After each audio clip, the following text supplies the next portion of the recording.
Marcus Aurelius, the most powerful man in the Roman Empire, woke up every morning and told himself, "Today I shall meet with meddlers, ingrates, liars, and fools." He didn't say this to feel superior. He said it to prepare. Because he understood a dark truth: most people are running on autopilot, reacting to stimuli they don't understand, repeating thoughts they didn't generate. Modern psychology backs this up.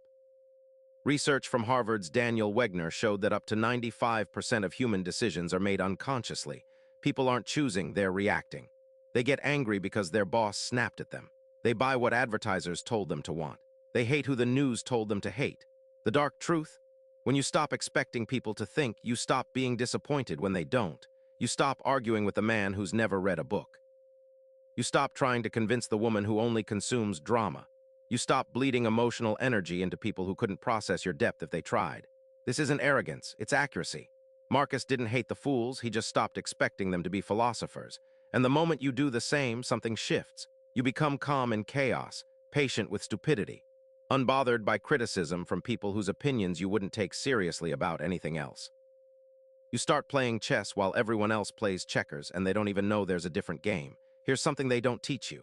Every time you react, you reveal. Every time you reveal, you become controllable. Epictetus, born a slave, understood this better than any free man alive. He said, "Any person capable of angering you becomes your master." Read that again. The person who triggers you owns you.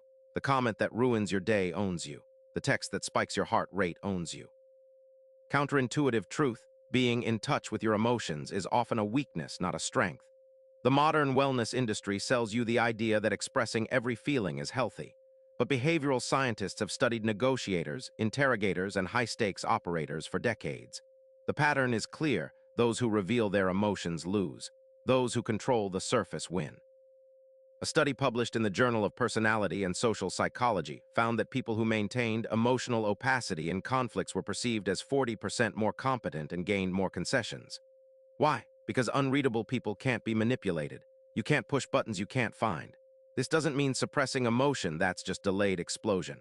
It means processing privately. Feel the rage in your chest. Feel the hurt in your throat, but let your face stay neutral. Let your voice stay flat. Let your reaction stay yours. Stoicism isn't about being emotionless. It's about not letting your emotions be public property. The moment you stop performing your feelings for other people, you stop bleeding power into them, and they will sense it. They'll feel they've lost a grip they didn't even know they had. Here's the psychological insight nobody talks about. Every time you break a promise to yourself, your subconscious files a report. And that report says, "I am not someone I can trust."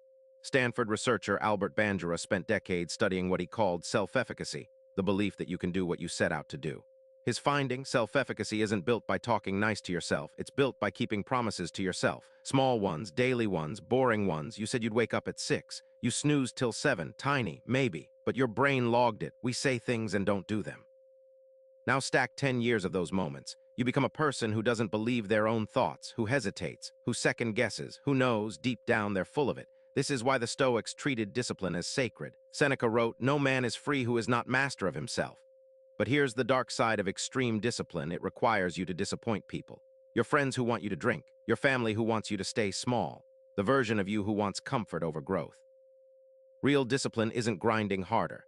It's developing such ruthless integrity with yourself that breaking your own word becomes psychologically impossible. You said you'd run. You run. You said no sugar, it's not happening. You said you'd write a page a day, done before sleep. This is how you become mentally dangerous, not through aggression. Through the quiet, terrifying knowledge that whatever you decide to do, you will actually do. There's a reason interrogators love talkers. The more someone speaks, the more leverage you have. Information is currency, and most people give it away for free out of insecurity, out of nervousness, out of the unbearable need to fill silence. The Stoic move is the opposite: speak less, listen more, reveal nothing you don't need to reveal. Robert Greene wrote about this in his analysis of historical power players. Cardinal Richelieu, who ran France from the shadows for nearly 2 decades, was famous for letting visitors talk while he sat in silence. By the time they left, they'd told him everything: their fears, their plans, their weaknesses. He'd told them nothing. That asymmetry is power. Real-world application: next conversation you're in, run an experiment. When someone asks you something personal, give a short, vague answer. Then ask them a question. Watch what happens. They'll fill the space. They'll tell you about their marriage, their finances, their resentments. People are starving to be heard, and they'll trade information for that feeling without realizing it. Meanwhile, you stay clean. Your business stays your business. Your plans stay unspoken until they're already executed. The Stoics had a saying, well-being is realized by small steps, but is truly no small thing. The same applies to power. It's built in small silences. The loud man is rarely the dangerous one. The dangerous one is sitting at the corner of the room, watching, calculating, saying nothing. When he finally speaks, every word has weight because he doesn't waste them. Stop announcing your moves. Stop explaining yourself to people who didn't earn the explanation. Let the silence do the work. Here's the mindset shift that changes everything. The average person treats suffering as a problem to be eliminated. The dangerous mind treats suffering as data to be decoded. Seneca was exiled to a barren island for 8 years. 8 years away from power, family, and Rome itself. He wrote, "A gem cannot be polished without friction, nor a man perfected without trials." He didn't just survive exile, he used it. He wrote some of his greatest philosophical works there. Modern neuroscience confirms what the Stoics intuited. Dr. Andrew Huberman's research on stress shows that controlled exposure to difficulty literally rewires the brain, strengthening the prefrontal cortex, building stress resilience, expanding what neuroscientists call your window of tolerance. People who avoid all discomfort shrink that window. Their nervous systems become fragile. A mildly rude email ruins their week. The transformation is this: start asking different questions when pain shows up. Not why is this happening to me, but what is this teaching me? Not how do I escape this, but how do I metabolize this into strength? The breakup that gutted you, information about who you are without that person. The job loss, information about how dependent you become. The betrayal, information about who deserves access to you.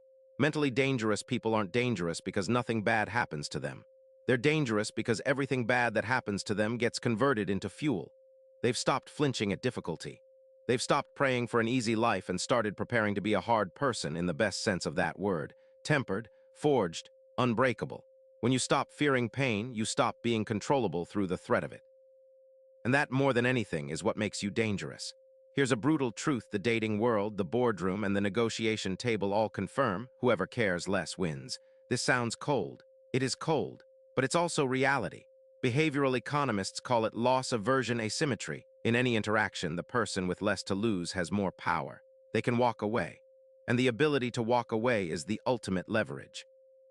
The Stoics built an entire practice around this. They called it premeditatio malorum, the premeditation of evils. Every morning, imagine losing what you have: your job, your relationship, your reputation, not to be morbid, but to detach. Because the moment you've already mentally let it go, you can no longer be controlled through fear of losing it. Look at history's most effective operators. They all had this. They could walk into a room and be perfectly fine if the deal failed. That energy is felt. It's magnetic. It's why people who don't need a job get hired faster.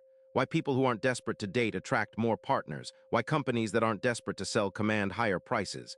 This isn't apathy. The Stoics loved fiercely. Marcus adored his family. Seneca cherished his friends. But they held everything with open hands, knowing that clinging is the seed of suffering and the source of weakness. Apply this today. Whatever you're gripping too tightly, that opportunity, that person, that outcome, loosen the grip. Not because you don't care, because you care too much to operate from desperation. The detached man negotiates from strength. The attached man begs from weakness. Choose which one you'll be. Here's a dark truth most people refuse to face. You're loyal to versions of yourself that should have died years ago. The friend group you outgrew. The career you chose at 19. The identity you built during your worst chapter. People cling to these like precious heirlooms, even when they're actively rotting their lives. Why? Sunk cost. Identity, fear of admitting they were wrong. The Stoics had no patience for this. Marcus Aurelius wrote, "You have power over your mind, not outside events. Realize this and you will find strength." That includes power over who you've been. Just because you were that person doesn't mean you have to keep being them. Psychologist Carol Dweck's research on identity is fascinating here. People with what she calls fixed identity attachment cling to past selves and stagnate. People with fluid self-concepts evolve faster, achieve more, and report higher life satisfaction. Why? Because they can update. Here's the application: audit your life ruthlessly. What habits, beliefs, relationships, and self-stories are you carrying purely out of loyalty to who you used to be? The grudges you hold because hurt, you needed them.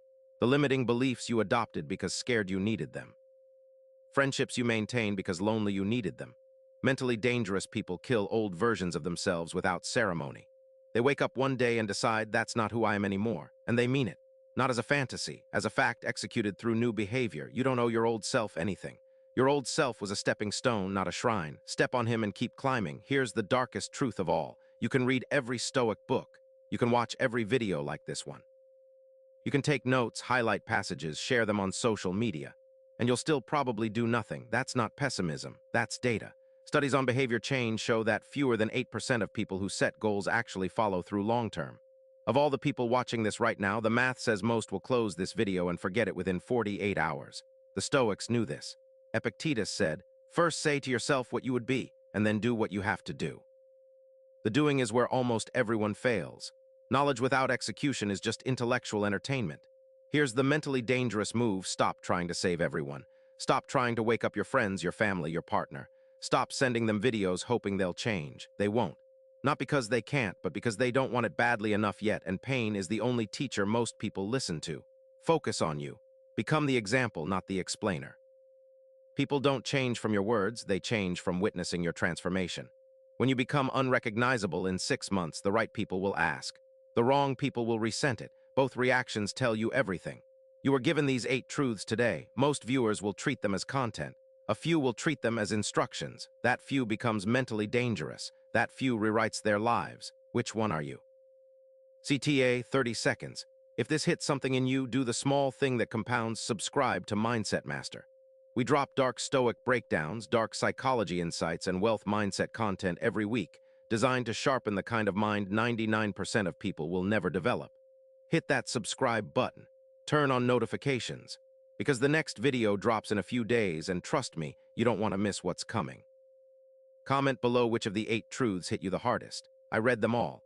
Outro, 30-45 seconds. Here's your final challenge. Don't just nod at this video and move on. Pick one truth from the 8 you just heard, just one. The one that made you uncomfortable, that's the one your soul flagged. And before you sleep tonight, take one action based on it. Send the message. End the habit. Walk away from the situation. Hold the silence. Because mentally dangerous people aren't built in inspiration. They're built in the boring moment after the inspiration fades, when they choose to act anyway. The world won't change for you, but you can become some.